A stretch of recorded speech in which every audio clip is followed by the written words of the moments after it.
Sir, I don't have to tell you this because you've talked about it. It comes at a time when the country is deeply divided. And now you're going to be leading this country for the next 4 years for the sake of the president. No. I'm not the president. So when you say it's deeply divided, I agree. He went after his political opponent violently because he knew he couldn't beat him. And I think it really was a bad thing. And it really divided our country. Sir, Democrats have control of the White House now. They didn't in 2020. If they are going around stealing elections, why when you didn't say they Democrats have control now? Of the White House. Yeah. So why didn't they steal this election? Since they have more power now. Because I think it was too big to rig. So you won't... Too big to rig.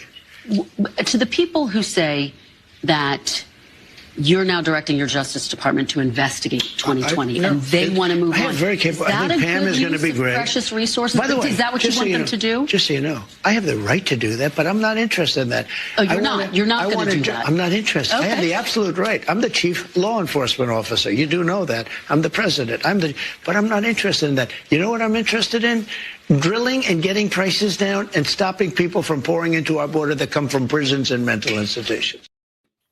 Yes, he is, man. Trump is back, and I love him. And he ate her up in that interview. Yes, he did. Shelly, yeah. Well, I'll start with you, Nicole. What did you think of that exchange?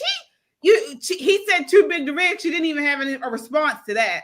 Well, she wasn't expecting him to say that. You know, She was expecting him to backpedal and, kowtow and all that. She's forgotten who he is. Mm-hmm. You know, he's going to keep it straight, no chaser. It is just who this man is. And no matter how much they try to paint him into this corner with, the previous election and January 6th and retribution, that's what's on your mind, right? That's what Democrats are thinking. They still have not learned the lesson from this election. America has moved forward. Why are you guys still living in the past? There's a whole party that still thinks about the victimhood of slavery and Jim Crow. It's 2024 and your talking point is Jim Crow? That's your talking point? No wonder you got stomped out in that election. No wonder. It's time to move forward. And I love that when she tried to overtalk him, you'll notice that he leaned in, he looked her in the face, put some bass in his voice, and talk to her like a grown-ass man. And we've not seen that in the White House in 4 years. Welcome back, alpha male. Welcome back. Exactly. Welcome back, Shelly. Exactly. What did you think of that exchange? When I saw it, again, I watched the interview and then I watched it again with some intersperse in between listening to it without looking at the camera or looking at the screen. But first of all, is Kristen Welker, is she the negotiator for the left? I mean, everything she asked him, it was almost as if she had to shore up whatever his answer was so she can take it back to whomever and say, okay, he said he's not going to do this. He said he's going to do this. I mean, she's running on fear for the left, I guess. I mean, I thought this was ridiculous. All of her, it wasn't a conversation. It was like, I got you. I want to box you in. And he even said that, no, you're not going to put me in this jam, basically, where I'm going to say this and you come back and say, I say just like Joe Biden did. No, you're not going to do that. That's one thing. But what I actually loved, I think, even more than his responses, he was cool, calm, and collected. He didn't call her any names, but he did tell her, you know what, you would be so much better or something like that, a little dig. But he was together, he was focused, he was assured and sure of himself, he was confident, and he was bold, and he did not hesitate to demonstrate all of those qualities. I'm the commander-in-chief is what he exuded and what he is about to do. And he wants it and wanted it to be known in that interview. Yeah. He made her look panicked. Like she was like, oh my God, are you going to come after us? And the more frantic she got, if you're a student of body language, you'll see his body language change when he talks to her. Like he's talking to her like, I can't believe you're asking me this. Exactly. I cannot believe but since you did, here's a little parting shot. Take that back to the hive and share it with the rest of the bees, right? It's a new day. And it's a new day. It's definitely a new day. I wanted to get these super chats in here, and then I want to get you in on this, Tyrone. All right, we have here Let's see here. Barr says the left is scared of going to jail. Yes, as they should go. Kung Fu CJ with the $10 super chat says, hey, I have serviced many of your favorite restaurants in Baltimore. Fire, life, and safety. Oh, awesome. All right, Barr says, hell no, he better not concede 2020. Right. Absolutely. Absolutely. Tyrone, I want to get you on this next clip here. This is Trump really getting Kristen together about the unfair press. Clip 13. I want you guys to take a look. The press, I can't say treated her unfairly. You know why? Because she's very popular. You would think if the press was unfair, like to me, the press was obviously unfair to me. The press, no president has ever gotten treated by the press like I was. And yet I got more votes than any Republican candidate in history. By far. It's not even close. So you say, what's that all about? The press has to straighten itself out because honestly, it's lost all credibility. When that can happen, based on the press, I should have gotten no votes, none. And yet I got the highest number ever. And the reason is because I'm able to go on a show, even like yours, even though you're very hostile, I'm able to go on a show like yours. No, you are. Well, hopefully you thought it was a fair interview. We covered a lot of policy ground. It's fair only in that you allowed me to say what I say. But, you know, the answers, the questions are, you know, pretty nasty. But look, because I've seen you interview other people like Biden. And I've never interviewed President Biden. Actually. When I say you, I'm talking metaphorically. I've seen George Stephanopoulos interview Biden. And he's a tough interviewer. It's the softest interview. I've seen CNN interview him. They give these soft, you know, what's your favorite ice cream? It's a whole different deal. I don't understand why. You know, you would think the press would like to see strong borders, great education, a powerful military, so we have a country left, and all these different things. And somehow they don't want to see that. Yeah. Tyrone, what are your thoughts there? Hey, look, we got testosterone back in the White House. Poor Joe. He doesn't have any left. You see the way Jill Biden, did you see the twinkle in her eye when she looked over at Trump when they were in Paris? Right. Thinking about what it would be like to have a real man again. You know, so here we are. You know, we've got a real leader back in the office. And, you know, that's not to indict women because Margaret Thatcher had more testosterone than Joe Biden. So the press, though, they're going to continue to do. In fact, they're probably going to be more virulent than they've ever been, more unfair than they've ever been, because the press right now is shrinking.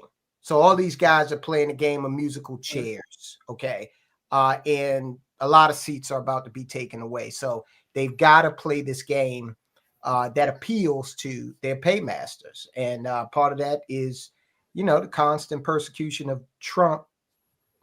The people be damned, basically. And even with all of that weaponization, all of the trials and the press and all of that Trump has had to endure, he is still saying that his presidency will be about bringing the country back together. Take a look at this. This is clip 3. What do you want to say to Americans who didn't support you in this campaign? I'm going to treat you every bit as well as I have treated the greatest MAGA supporters. There's never been anything like MAGA in the history of this country. These people are so dedicated to making America great again. It's very simple. And I'm going to treat them just the same as I treat MAGA. We're going to treat everybody good. We want success for our country. We want safety for our country. You know, our country's under threat, as you know. We have a tremendous threat militarily because of the power of weapons and weaponry. It's a tremendous threat. Nobody talks about it, but it's a tremendous threat. I want to treat everybody the same. I want to treat them well. And at the end of this 4 years, I have a big head start because I was there for 4 years fairly recently. A lot of bad things were done during the 4 years that I wasn't there, and mostly in what they've done in terms of our reputation overseas.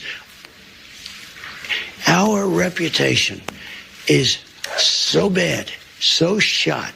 I got to bring it back, and I also have to bring back civilization to our country. Our country is a crime pot, and we have to get rid of crime. We have so many things to do.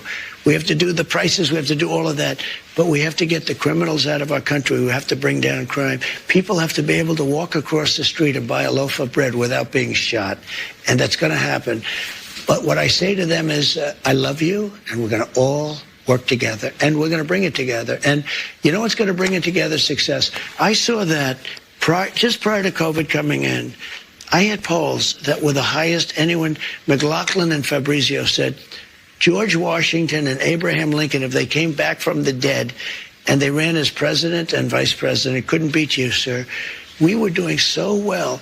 And I was getting along with the left. Let's call it the left. We'll be nice. Okay, we're just going to call it. But I was getting along with people that you would consider liberal or progressive, as they like to say, at levels that I never thought was possible. And you know what it was? Success. Success was bringing the country together, and that's what I want to do. Wow. Look, he is much more relaxed. Okay. I think all of the crap that he's been through, including the assassination attempts, he is a man that has nothing to lose. Okay. Women want him, men want to be him. You know, he's on top of the world. And I think that this second time around, I actually think them stealing that election actually might have helped America, because it gave him time off. He reflected. He went through a lot of trials and tribulations, and he wrote the book, man, The Art of the Comeback. He wrote the book on that. Here we are. Yeah, I loved it. I loved it. I want to acknowledge our super chatters here. We have some great comments here. All right. So Laura says, thank God Trump is back. Yes, indeed. Amen. All right. Laura also says he handled this interview with class. He certainly did. Actually, Trump talked about this because he talked about whether he would deport dreamers. How would he deport illegals? Take a look. Would he deport just criminal illegals, or is everybody up for grabs? This is clip 5. You're saying something, sir, that's significant. I just want to make sure I'm clear, which is that you're saying, yes, you're going to focus on the people with criminal histories, but everyone who's here illegally has to go. I'm saying this. We have to get the criminals out of our country. We have to get people that were taken out of mental institutions and put them back into their mental institution, no matter what country it is. Do you know that Venezuela, their prisons are at the lowest point in terms of emptiness that they've ever been? They're taking their people out of those prisons by the thousands, and they're drunk. And just to get back, because I know exactly what you're getting at. Number one, we're doing criminals, and we're going to do them really rapidly. We're getting the worst gang probably with MS-13, and the Venezuelan gangs are the worst in the world. They're vicious, violent people. And you see what they've done in Colorado and other places. They're literally taking over apartment complexes and doing it with impunity. They don't care. They just are. They're in the real estate business. You know, the local police say that is not the case in Colorado. Oh, it's totally the case. I mean, you don't believe the local police. I play it. I used to play it at my rallies every single night. No, they're breaking into doors. They're taking over the building. But sir, you and by the way, the point, police are afraid to do anything. You raised the point that the logistics are complicated. You said it yourself. But everything's complicated. Yeah, you mean you need 24 times more ICE detention capacity just to deport 1 million people per year, not to mention more agents, more judges, more planes. Is it realistic to deport everyone who's here illegally? You have no choice. First of all, they're costing us a fortune. But we're starting with the criminals, and we got to do it. And then we're starting with others, and we're going to see how it goes. Who are the others? Others are other people outside of criminals. We have convicted murders. We don't mean people that are even on trial. We have people that have murdered numerous people are on our streets and in our farms. Yeah. Shelley. He's getting rid of he said he's going to target the criminals first and then move on to the rest. Do you think that's round them up and get them out? That's what they need to do. I don't understand. Well, I do. These people on the left, the Kristen Welkers, however you pronounce her name, they don't want America to be America. They want these people here. We can, number one, they're here illegally, but we cannot afford them. We cannot, they overrun and overcost our healthcare systems, our education system, our criminal justice system, the prisons, all of the local and state resources. They suck us dry, and they have the nerve to be here illegally. And they're basically saying this to us because they keep coming over our borders. Only now, since Trump has been reelected, are the countries in South America, they're starting to temper, if you will, the caravans that have been coming. You know, all of a sudden now they can put some stoppage to these people coming over to some degree or another. Well, guess what? More of that is going to happen, and you're going to get back your criminals, your rapists, your gangbangers, your drug dealers. You're going to get them back. Let them go. They will go. All of these people on the left, tough luck. Deal with it. Well, let me ask Nicole this, and this is what LAPD SWAT is referring to. Do you expect fireworks in these uncooperative cities? Do you think it's going to be chaos? No, I think it'll be one, probably the guy from Chicago. You know, there'll be one person who pops off to see what the response is going to be. Brandon Scott, the bitch called Brandon Scott. What's going to end Brandon Johnson. What's going to end up happening is the response is going to be swift and immediate, and the federal government has the absolute right to withhold funding if it needs to. Tom Homan and Homeland has the absolute right to arrest you for impeding a federal officer. And he's already said what it's going to be. And he does not have a jokey face. This is just not who he is. He means it, and he should. This is the right thing to do. And communities who decided that they're going to double down on them are going to have to pay for it. Yeah. Yeah. Tyrone, the hardest line that Trump took in this interview was on the J6 committee members. This is clip 11. Take a look at this. Some of this new reporting. NBC News is reporting that President Biden is considering giving preemptive pardons to the likes of Liz Cheney, Adam Schiff, and Anthony Fauci. If President Biden doesn't issue those pardons, do you think they are going to wish that he had? Are they going to be pursued? I can tell you this about Cheney, and she's a so-called Republican. I think she hurt the Democrats terribly. When I saw that Kamala put Cheney out on the campaign trail, I said, that's the end of Kamala. I really did. I thought it was a terrible move, especially if you're a Democrat. But Cheney did something that's inexcusable, along with Thompson and the people on the Unselect Committee of political thugs and, creeps. So the Unselect Committee went through a year and a half of testimony. Wait. They deleted and destroyed all evidence of that they found. You know why? Because Nancy Pelosi was guilty. Nancy Pelosi turned down 10,000 troops. You wouldn't have had a J6 because other people were guilty. The people that said that I attacked 2 Secret Service agents in a car. I grabbed one around the neck. I was then rebuffed, and I grabbed the other one. These are 2 of the toughest men anywhere on the planet. They happen to be slightly younger than me, maybe, just a little bit. Let me just tell you. They testified. They said it was total. And all of this stuff came out. People lied so badly. Now, listen, this was a committee, a big deal. They lied. And what did they do? They deleted and destroyed a whole year and a half worth of testimony. Do you know that? So you think Liz Cheney should go to jail? For what they did. Everyone on the committee, you think? I think everybody anybody that voted in favor. Are you going to direct your FBI director and your attorney general to send them to jail? No, not at all. I think that they'll have to look at that, but I'm not going to. I'm going to focus on drill, baby, drill. When you say that, it carries weight, though. You've tapped these people to lead the Justice Department and FBI. They can do whatever they want. Okay. Biden can give him a pardon if he wants to. And so, Tyrone, should they go to jail? I think that there's enough there to at least put them to charge them. Absolutely. These people weaponized the government to go after Donald Trump and a lot of his supporters. Okay, it was open season on us. So turnabout is fair play, and there needs to be a message sent that this will not be tolerated. So if you want to get into this type of back and forth, fine, we can do it. But some examples definitely need to be made. I don't know if it'll ever result in anybody going to jail. Who knows, right? But I'll tell you what it will result in. It will result in millions of dollars of legal fees, okay, for people to have to defend themselves in these protracted investigations up against the federal government.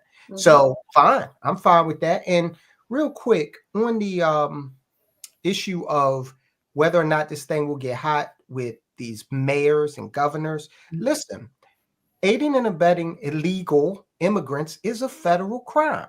So you take Brandon Johnson in Chicago, the guy out in Denver, and Brandon Scott here in Baltimore, and you put them in a federal lockup for about a week, and I promise you, they will change their tunes. Make some examples out of people. They're committing crimes, and they're doing so at the expense of tax-paying citizens of this country. So yeah, put them in an orange jumpsuit, maybe in a cell next to Diddy, all right, for a week or so. And you're committing a crime. Yeah. Put them in a broom closet like they did some of the J6ers. I thought this was the best clip of the night. When Trump when she asked him, will he pardon himself? Clip 9. Take a look at what he said.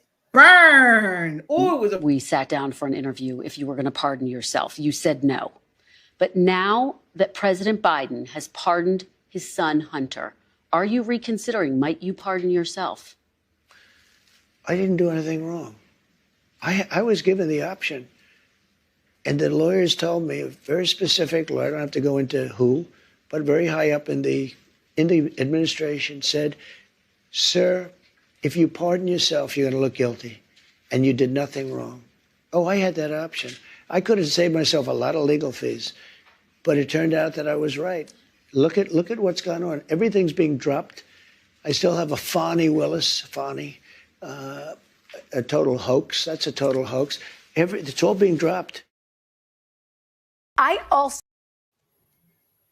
All right. Nicole, what do you think of that exchange? Listen, again, alpha male energy. This is the thing. I think the whole interview was leading up to that point. If she could have gotten him to say, yes, I'm going to pardon myself and I'm going to pardon all of my friends, Steve Bannon and all of these guys, it would have given them some level of comfort about what Joe Biden is intending to do, what his staffers are intending to do. I love his answers in that I'm not directing anybody to do anything. Pam Bondi is a pit bull chasing a greasy pork chop every day of the week. And Tyrone, she does it while she looks good. She is well-dressed, well-spoken, well-put-together woman, but you're not going to slide by her. There's none of that. Is she going to come after a few people? Probably.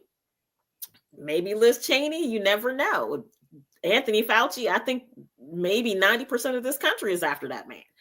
At some point, there has to be a reckoning for what they have done. Absolutely. And it doesn't have to come from him.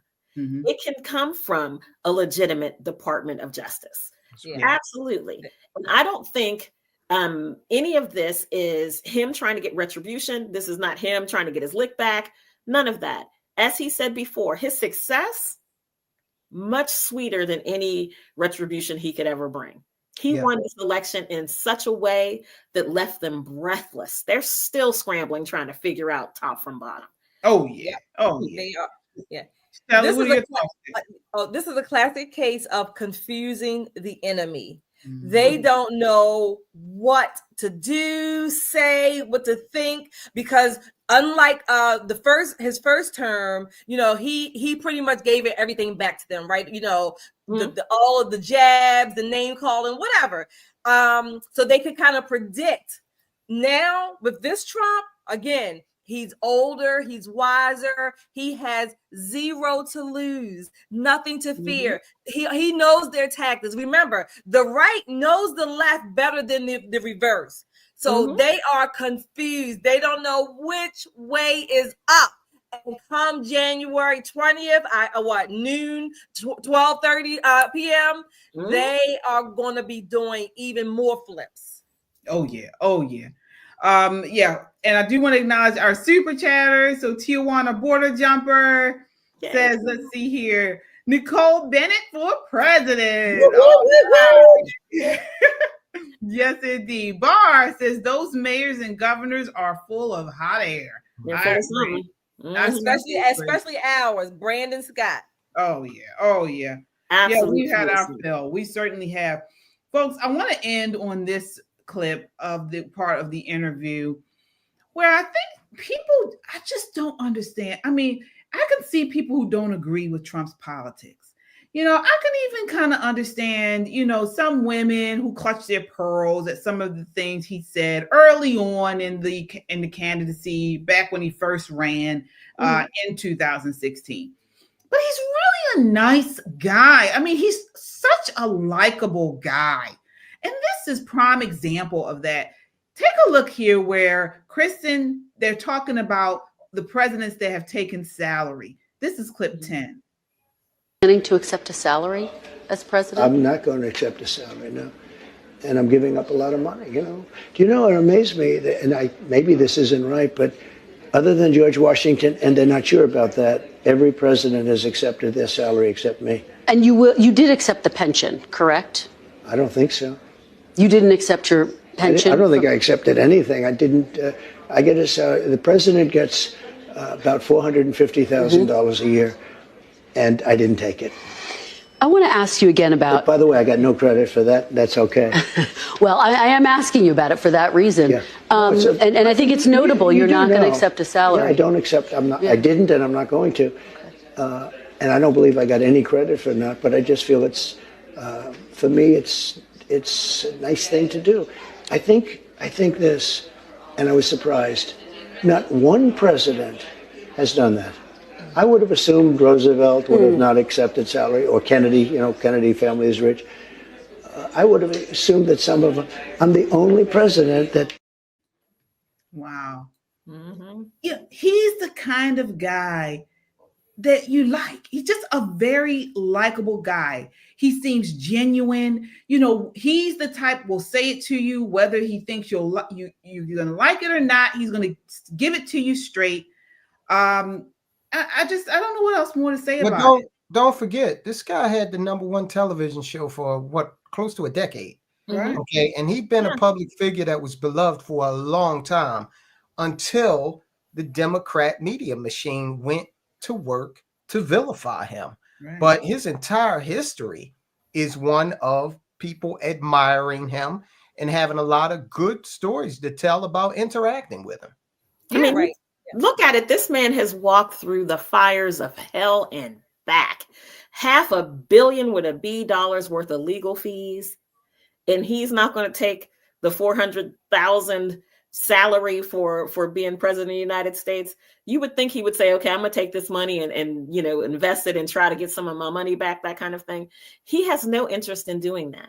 When we talk about someone who has, you want to look at the progression of a man who came in the very beginning, so braggadocious and so full of vim and vigor, going through all of the things that he's gone through, much like our country has gone through so many things, we find ourselves at a place where America remembers who he is now, right? And the reasons why we needed him. And he's much calmer. I guess that comes with age, right? It comes with wisdom. Or having been shot at. Right.